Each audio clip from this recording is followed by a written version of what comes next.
Deepthi Mary Varghese ഇപ്പോൾ മാധ്യമങ്ങൾ ഞാൻ പറഞ്ഞിട്ടില്ല ഇതുവരെ. അല്ല ഇല്ല ഒരു പരാതിയല്ല, പരാതിയെന്നോ പരിഭവമെന്നോ നിങ്ങൾ അതിനെ വ്യാഖ്യാനിക്കുന്നതിനോട് എനിക്ക് വിയോജിപ്പുണ്ട്. KPCCയുടെ മാനദണ്ഡങ്ങളെക്കുറിച്ച് മാത്രമേ ഞാൻ പറഞ്ഞിട്ടുള്ളൂ. പക്ഷേ ഇന്ന് ഞാൻ അതൊന്നും പറയാൻ ആഗ്രഹിക്കുന്നില്ല. ഇന്ന് UDFനെ സംബന്ധിച്ച്, കോൺഗ്രസിനെ സംബന്ധിച്ച് ഞങ്ങൾക്ക് വിജയത്തിൻ്റെ ദിവസമാണ്. കൊച്ചി നഗരസഭയിലേക്ക് UDF ഭരണത്തിലേറുന്ന ദിവസമാണ്. ജനങ്ങൾ ഞങ്ങളെ ഏൽപ്പിച്ച ഏറ്റവും വലിയ ഉത്തരവാദിത്തമാണിത്.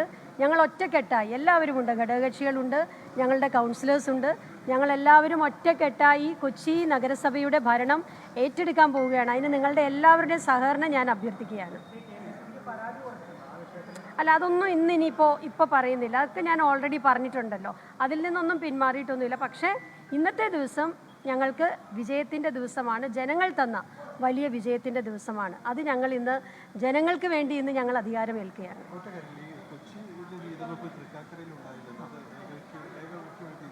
ഏതാ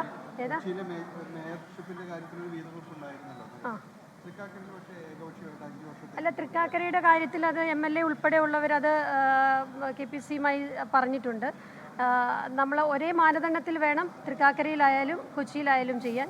ഒന്നുകിൽ KPC മാനദണ്ഡം, അല്ലെങ്കിൽ ജില്ലയ്ക്കകത്തൊരു മാനദണ്ഡം അത്തരത്തിൽ സമവായം ഉണ്ടാക്കേണ്ടതായിട്ടുണ്ട്. അത് ഞാൻ പിന്നീട് പറയാം. അതിൻ്റെ അകത്തൊക്കെ ഉള്ള കാര്യങ്ങളൊക്കെ പാർട്ടി വേദികളിൽ ചർച്ച ചെയ്യുന്നതായിരിക്കും.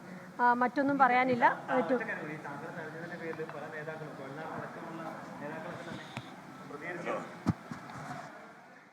ദീപ്തി മേരി വർഗീസ് മാധ്യമങ്ങളെ കാണായിരുന്നു. ലോകത്തെവിടെയായാലും ഏത് സമയത്തും 24 വാർത്തകളും ഓഗ്മെന്റഡ് റിയാലിറ്റി പാക്കേജുകളും എക്സ്പ്ലെയിനറുകളും വിശദമായി കാണാൻ ഞങ്ങളുടെ YouTube ചാനൽ നിങ്ങൾക്ക് സബ്സ്ക്രൈബ് ചെയ്യാം.